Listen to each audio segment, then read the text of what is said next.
This is The Bottom Line. The Bottom Line on 938 Live. Now, Singapore's Purchasing Managers Index, or PMI, in March expanded for the third consecutive month, but the PMI dipped by 0.1 of a point to 50.8 when compared to last month.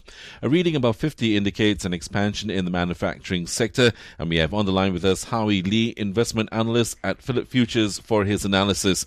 Now, Howie, the index rose in March. Can we expect this expansionary pace to continue in the coming months? Yes, definitely. I would think the expansionary pace will continue because Singapore is a small open economy. Its growth still depends very much on global developments, and I think the US looks to be breaking out with its winter slump, and I think this would benefit Singapore. Right. Now, do you expect the Singapore dollar to weaken this year against the US dollar, and what will be the impact on Singapore manufacturers? As we are speaking, I think the Singapore dollar is up about 0.4% against the greenback, but actually less than 2 weeks ago, the Sing dollar was actually about 1.2% down. So going forward, I think the US dollar should stage a late comeback. I think especially now that the extreme winter is behind them and tensions over Ukraine appears to be abating. So I think that the US Federal Reserve looks to be looking to be hiking interest rates soon, and I think that should weaken the Singapore dollar going forward. All right, so having heard what you just said, how should investors position themselves in an expansionary environment then? Well, given that the Singapore dollar has strengthened in the past week, I think it's a good time for investors to buy into US dollars.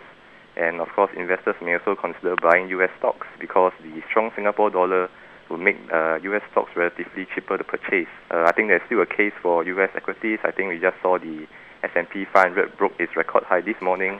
And furthermore, I think in a low interest rate environment, as we are in today, equities should still outperform fixed income, and I would recommend an overweight in US dollars as well as equities in general. All right, now elsewhere, China and Indonesia's manufacturing PMI hit multi-month lows according to the private sector data. What do they say about the health of these Asian economic juggernauts? As far as China is concerned, I feel that if the government does not step in to intervene soon, there might be a downward contraction spiral. China is facing massive structural problems right now related to prior rapid growth, and what the government is trying to do now is to tackle all these problems in one sitting, which is eating into the country's growth. So yes, the reforms and policies that the Chinese authorities are pushing through are good, but in the meantime, I think a balance must be struck between growth and sustainability. As for Indonesia, I think the PMI fell to a 7-month low of 50.1. I always had my reservations about Indonesia's progress, despite Indonesian assets being one of the top performers in the first quarter. The rally that we see in the first quarter are mainly carried forward by election euphoria, and I don't think that is set to last. All right. Thank you very much. It's Howie Lee, he's investment analyst at Phillip Futures, on The Bottom Line on 938 Live.